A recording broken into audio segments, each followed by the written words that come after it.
Whenever I hear anybody say the good old days, I wonder, was it really that good? I think they're envisioning something from Mayberry RFD in which they kind of do this picturesque town and a perfect lifestyle.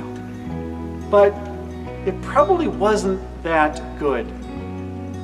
People have the same idea about the church.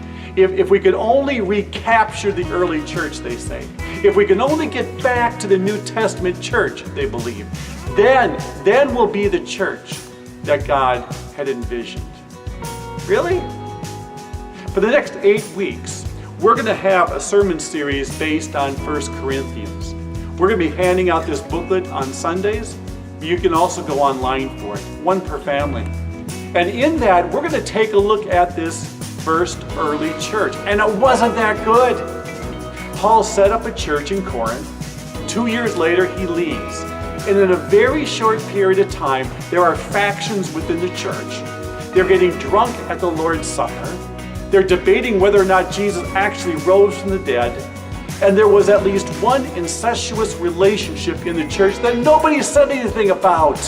Everything. It makes for a great movie for Hollywood, but an awful church. So Paul has to write back and tell them, realign them, have them become the church that God has envisioned.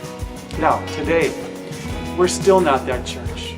Oh, we've got great technology and a beautiful church, but we're not the church that God has envisioned.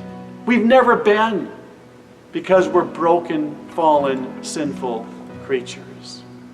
But here in this wonderful book of 1 Corinthians, we're going to hear about Paul realigning us and bringing us back to God's will. So, whether South or Concord or Providence, we'll be learning more about 1 Corinthians. And I hope you can be a part of this. Because it wasn't that good. And neither are we. But God has a plan to make it better. We'll see you on Sunday.